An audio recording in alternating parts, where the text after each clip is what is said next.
Temos então mais 4 exercícios do Enem 2025, como a gente vem fazendo, fazendo 4 por vez. Então vamos lá. Esse aqui começa com exercício até simples.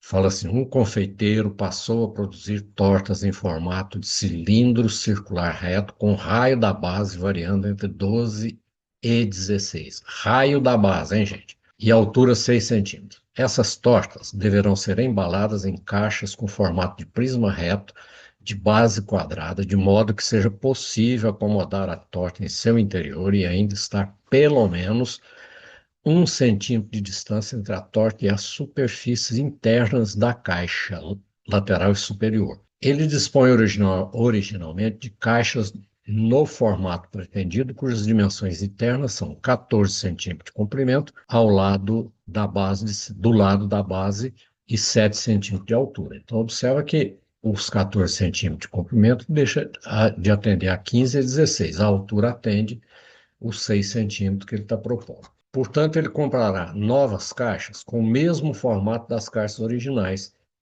mas com o comprimento da base, do lado da base maior, que sejam adequadas para embalar todos os tipos de tortas que produz. A aresta da base das caixas deve ser, no mínimo, quantos centímetros maior do que das caixas originais. Um problema simples, rápido, né? Eu tenho aí a torta. Essa torta tem 32 centímetros de diâmetro, a maior delas, 16 centímetros de raio, como está lá no enunciado, 32 centímetros de diâmetro. Ele tem uma caixinha de 14 por 14, que não mal cabe a de 12, né? E vai ter que comprar uma maior, que evidentemente vai ter que ter 34, porque tem que sobrar 1 centímetro de cada lado da caixa, inclusive 1 centímetro para cima. Mas isso nós já vimos que o enunciado diz que a caixa vai ter 7, a torta 6, então está tudo sob controle. A caixa necessária é essa aí, né? Portanto, a diferença entre o que ele tem e o que ele vai comprar é de 20 centímetros. A altura 7 já satisfaz o proposto, então a resposta é 20. Muito bem, fácil, muito fácil. Agora, o seguinte já é um problema de logaritmo polêmico, né? Porque parece até que foi anulado. Um empresário utiliza máquinas cuja pressão interna P em atmosfera depende do tempo contínuo de utilização T em hora e de um parâmetro positivo K que define o modelo da máquina segundo a expressão. Essa aí, P igual a 4 vezes log tal, tal. O fabricante dessas máquinas recomenda ao usuário que a pressão interna desse tipo de máquina não ultrapasse 10 atmosferas durante seu funcionamento. O empresário pretende comprar novas máquinas desse tipo que deverão funcionar diariamente por um período contínuo de 10 horas. Por isso, precisa definir o modelo de máquina a ser adquirida, escolhendo o maior valor possível do parâmetro K, atendendo à recomendação do fabricante. O maior valor a ser escolhido para cá é, então, primeiro, fidelidade ao enunciado, né? Eu tenho aqui pressão igual a isso tudo aí que está escrito, dependendo do valor T, e esse K é um parâmetro que nós vamos ter que calcular, né? Então, sabemos que isso aqui tem que ser menor ou igual a 10, tá? Porque ele falou aqui, ó, o tipo de máquina não ultrapassa 10 atmosferas. Sendo assim, eu passo esse 4 para cá e divido. 10 dividido por 4 dá 2,5, para ficar mais fácil de trabalhar. E depois aplica a definição de logaritmo, né? Se log de B na base A é igual a C, então A elevado a C é igual a B. Aqui tem um detalhe, é uma inequação. Mas como a nossa base é maior que 10, não preciso trocar o sinal da desigualdade, né? Porque a função é crescente, tal, aquela história toda. Para t igual a 10, nós vamos obter aqui essa inequação. Ou seja, faz essa multiplicação aqui, dá menos 99, vezes k, dá mais 99k, vezes menos k, que é menor ou igual a 10,25. Eu passo 99 para o outro lado dividindo e o K fica menor ou igual a 10 elevado a 2,5, 99, sobre 99. Como ele quer o valor maior de K, então seria esse aí, né? 10 elevado a 25 sobre 99. Mas aí, se a condição de segurança deve ser válida para todo e qualquer instante, menor ou igual a 10 horas, temos que analisar quando é que a função é máxima, né? A função é máxima, ou seja, o valor aqui é máximo. Então, P igual a 4 log, etc. Né? K, P mais 1, T menos 19. Função de T é igual a essa expressão aí. Essa, na verdade, seria 4 vezes log de f de t. Então, f de t, deixei o k de fora, né? E multipliquei, fiz o produto desses elementos, desses dois parênteses, obtendo essa expressão. Vou analisar o valor de t, né? Para eu obter o máximo. Então, o t do vértice é 9, né? Menos b sobre 2a, dá 9. E aí eu jogo esse 9 aqui na expressão e obtenho 10 é igual a 4 log de 100k, porque 9 mais 1, 10, 9 menos 19 menos 10, mas tem o menos aqui fora, multiplica, passo o, a definição de logaritmo, né? Se log de 100k na base 10, 4 vezes é igual a 10, eu passei esse 4 para cá dividindo, deu 2,5, como fiz anteriormente. Agora eu passo 100 dividindo, fica k igual a 10 elevado a meio. Por quê?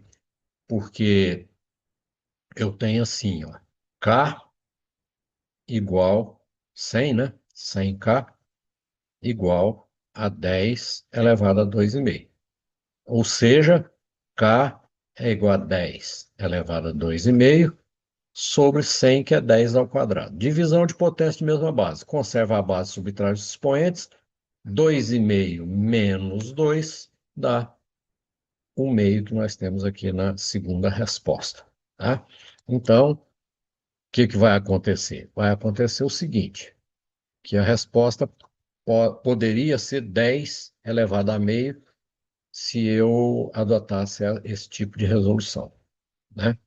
Ou seja, considerando que ele teria que ser máximo em qualquer instante de 0 a 10. Beleza.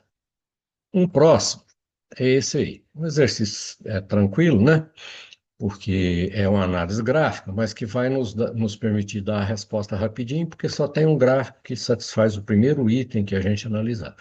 Fala assim, a produtividade de soja em uma área cultivada é a média da quantidade de sacas de 50 quilogramas que são produzidas por hectare.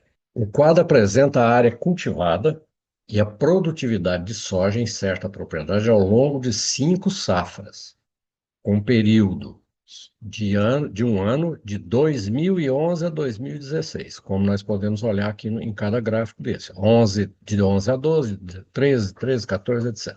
Então, e o gráfico de linhas que representa a produção de soja desse período em toneladas nessas 5 safras é, atenção, nós vamos analisar o período de 11 a 12 que nós temos ali. O primeiro, de 11 a 12, a área cultivada é de 200. A produtividade é 50 quilos por hectare, tá? Então, o que nós temos ali? Uma área de 200 hectares, uma produção de 2.000 quilos por hectare. Portanto, o que é 2.000 quilos aqui, ó? 40 vezes os 50 que eu tenho aqui. Então, 2.000 quilos por hectare.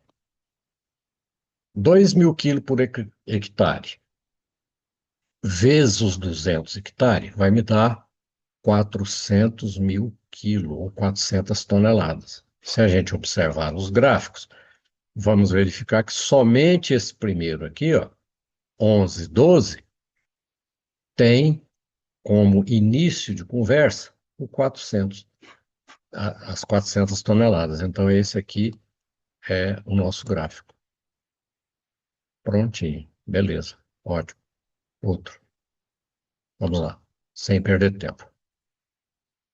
Bom, esse aí é comparação de áreas de figuras semicirculares. Eu tenho que saber o seguinte, ó, ele está falando aqui, resumindo, né?